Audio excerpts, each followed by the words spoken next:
Assalamualaikum warahmatullahi wabarakatuh. Sahabat Secang, sehat dan cantik. Jumpa lagi dalam program Ngopi Manis, ngobrol pintar bersama dengan spesialis. Saya Dr. Dian, spesialis kulit dan kelamin.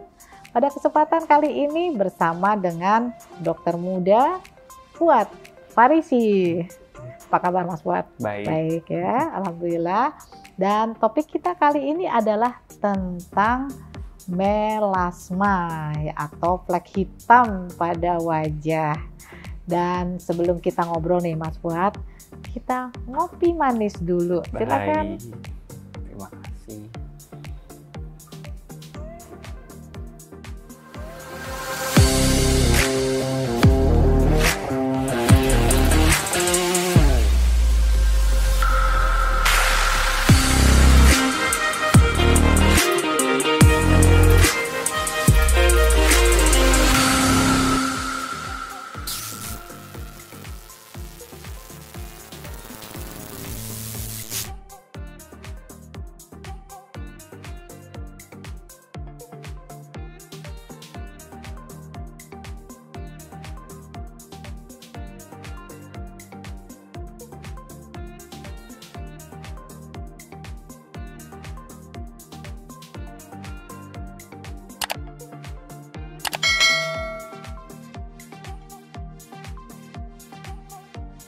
Ya, ini adalah permasalahan yang banyak dihadapi oleh kaum wanita di mana ada kondisi yang tidak menyenangkan karena wajahnya menjadi gelap gitu ya, yang disebut dengan melasma. Tapi mungkin Dokter Fuad, salah satu dokter muda dari Fakultas Kedokteran Yarsi yang saat ini menjalankan kepanitraan di Rumah Sakit Muhyiddin Meraksa, Taman Mini, Jakarta Timur, ini bisa menjelaskan. Coba Mas Fuad jelaskan apa yang disebut dengan melasma. Baik, melasma adalah hipermelanosis yang didapat. Biasanya tempat predileksinya itu di dahi, di hidung, di atas bibir, dan di dagu. Gitu. Di pipi juga ya Mas? Di pipi juga. Iya.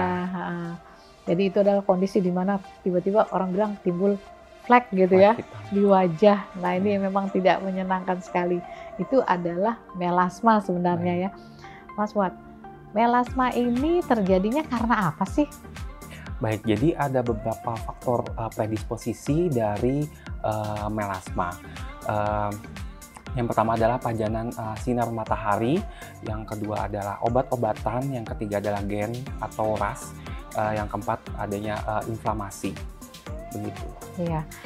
Dan ini yang paling penting adalah pengaruh dari sinar matahari ya. Ada ultraviolet A, ultraviolet B ya dari pancaran sinar matahari yang bisa merangsang timbulnya warna kulit yang jadi lebih gelap ya. Kemudian tadi ada obat-obatan ya, Mas Fuad ya. Iya, ada. Ditambah lagi adanya peradangan, inflamasi itu kadang, Mas Fuad, kadang-kadang orang tuh kalau pakai kosmetik yang membuat dia jadi kemerahan tuh seneng gitu ya. Kayaknya kok, aduh kulitnya jadi kemerahan, kayaknya kok jadi lebih cantik ya. Padahal itu adalah peradangan. Nah ini yang harus hati-hati kalau kita menggunakan kosmetik yang membuat kulit menjadi merah. Nah ini bahaya nih. Artinya kita membuat kulit kita menjadi radang.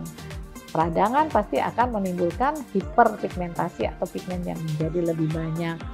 Nah, mengapa pada wanita lebih banyak yang melasma dibandingkan pada laki-laki? Karena pada wanita itu lebih sering menggunakan kosmetik ya, Mas Fuad. Yeah. Mas Fuad ini lebih sering menggunakan kosmetik barangkali dibandingkan sama yang perempuan.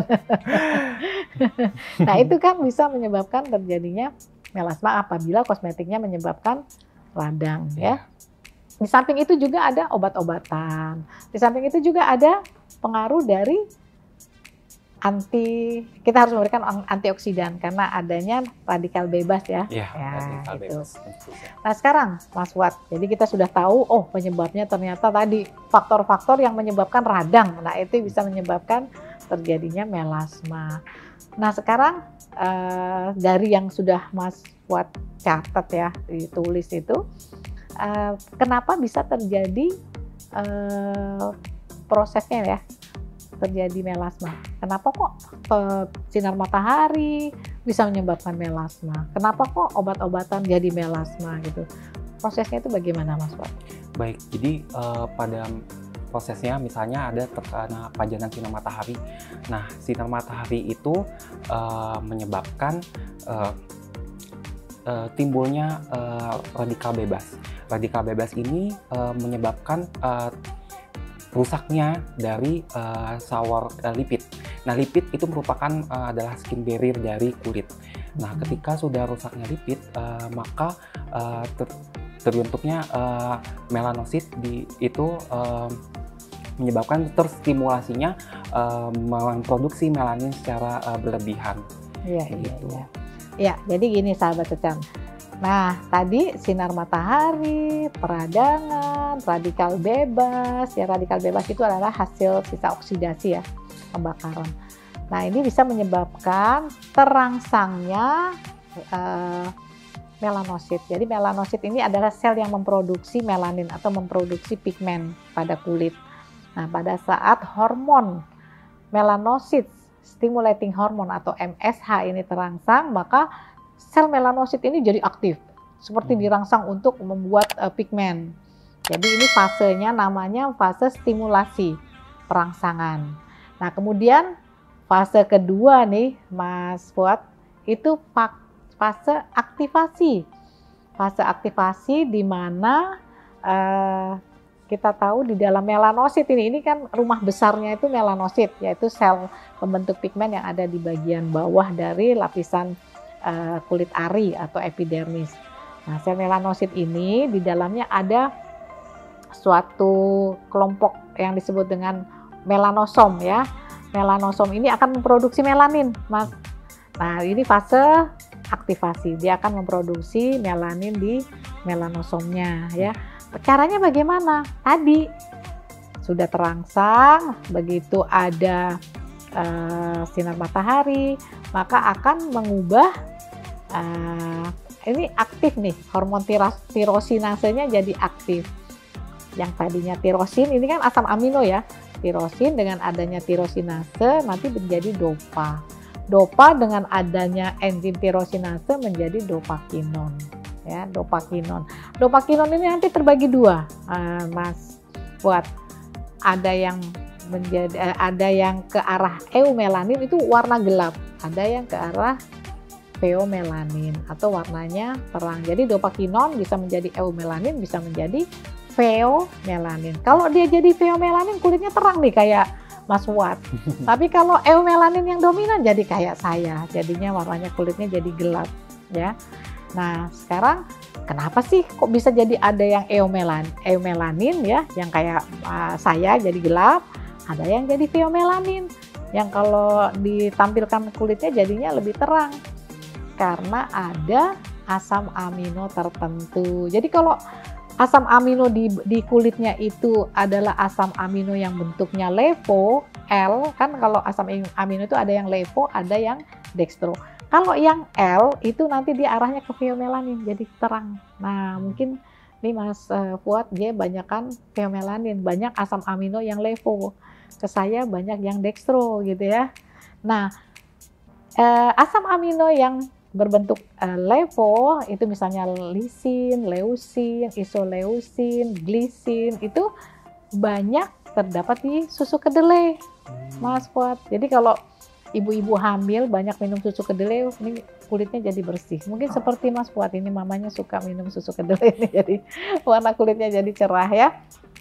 Nah, itu tadi cara terbentuknya. Setelah itu baru melanosom menyebarkan melanin ke epidermis ya, ke permukaan kulit yang memberikan warna gitu ya Mas Fuad.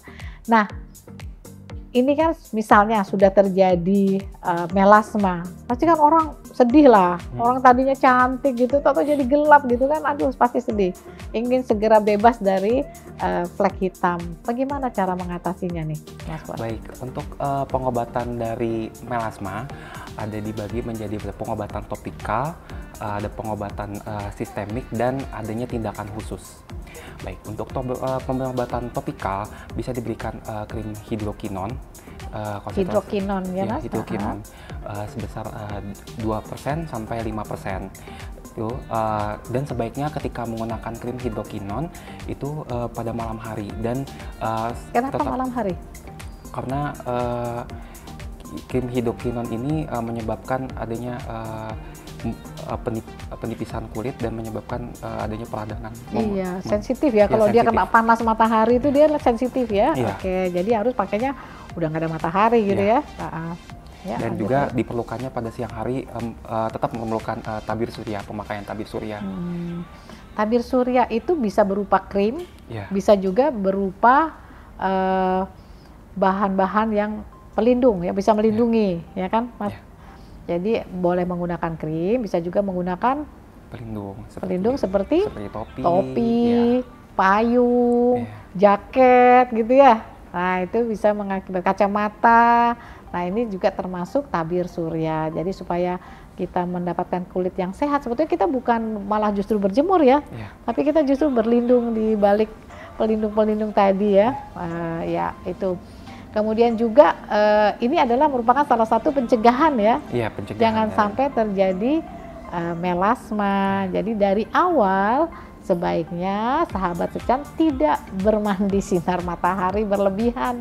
Setiap kali akan terpajan sinar matahari harus kita protek dulu dengan menggunakan tabir surya atau pakaian yang tertutup, topi yang lebar, payung ya, bahkan kacamata gitu ya. Nah, jadi gaya malah ya.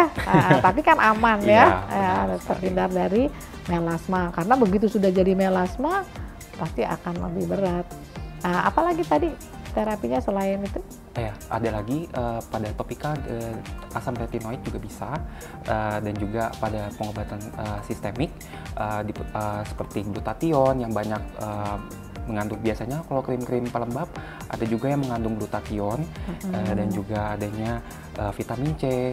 Nah itu juga bisa krim-krim. Artinya kita menggunakan antioksidan karena tadi ya akibat dari adanya radikal bebas bisa mengakibatkan terjadinya melasma, maka kita harus mencegah dengan memberikan antioksidan, baik itu antioksidan yang dioles atau yang dikonsumsi secara oral. Itu bisa mengurangi timbulnya melasma. Sahabat Secan sekalian, jadi untuk mencegahnya kita bisa lakukan apa yang tadi sudah disampaikan oleh Dr. Fuad, dan dengan kita mengetahui bagaimana bisa terjadinya melasma, tentunya kita bisa mengupayakan untuk tetap mendapatkan wajah yang tidak terjadi hiperpigmentasi, tetap sehat, tetap cantik, karena kita sudah bisa mencegah untuk tetap tidak menimbulkan melasma. Sahabat Secan sekalian, mungkin ngobrol-ngobrol kita cukup sampai sini ya, Mas Fuad. Mudah-mudahan apa yang sudah disampaikan tadi bisa bermanfaat buat sahabat-sahabat kita, dan kita bisa ketemu lagi pada ngopi manis berikutnya. Terima kasih, tapi sebelumnya kita ngopi lagi.